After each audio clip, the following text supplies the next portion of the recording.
പുതിയ വീടിൻ്റെ ഫംഗ്ഷൻ കഴിഞ്ഞിട്ട് 2 ദിവസം കഴിഞ്ഞപ്പോൾ വീട് മൊത്തം കൊതു കേട്ടോ. അപ്പോഴേക്കും നമ്മൾ ഓൺലൈനിൽ ഒരു സാധനം വാങ്ങിയിരുന്നു. കൊതു വരാനുള്ള കാരണം എന്താണെന്ന് കാണിച്ചു തരണ്ടേ? ദാ ഈ വേസ്റ്റ് വെള്ളം പോണ പൈപ്പിൻ്റെ ഈ സംഭവമല്ലേ ആരോ എടുത്ത് കളഞ്ഞിരുന്നു കേട്ടോ. അപ്പോൾ അത് കൂടെയാണ് കൊതു വന്നിരുന്നത്. കാരണം കണ്ടുപിടിച്ചപ്പോഴേക്കും ഓൺലൈനിൽ നിന്ന് ആ സാധനം വന്നു കേട്ടോ. അതെന്താന്ന് കാണണ്ടേ? ഇതാണ് കേട്ടോ ആ സാധനം. ഇതിന് അധികം വിലയൊന്നുമില്ല.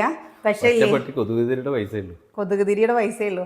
ഇപ്പോൾ കാണിച്ചു തരാൻ കൊതു ഇല്ല കേട്ടോ. അതാ ഇങ്ങനെ ചാർജ് ഇതിങ്ങനെ ഇരിക്കുമ്പോൾ കൊതു ഇതിൽ വന്ന് പെട്ട് ചാവുന്നാണ് പറയുന്നത്. നമുക്ക് കാണിച്ചു തരാൻ കൊതുവില്ലാത്ത നിവർത്തിയില്ല. പിന്നെ നിങ്ങളുടെ വീട്ടിൽ ആരുടെങ്കിലും വീട്ടിൽ ഇതുണ്ടോ?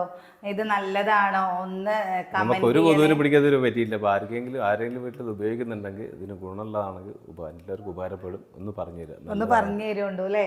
അതെ. ഇതെന്താ പ്രശ്നം വെച്ചാൽ ഇത് ബാറ്ററി ഒന്നുമില്ല. ഇത് ഡയറക്റ്റ് ചാർജറിൽ ഇങ്ങനെ ഉപയോഗിക്കാതെ മാത്രമേ ഉള്ളൂ. കളറൊക്കെ കാണാൻ കാണാനൊക്കെ നല്ല രസമുണ്ട്. കൊതുപെടും പറ്റില്ലെന്ന് മാത്രം അറിയില്ലെന്നേ ഉള്ളൂ.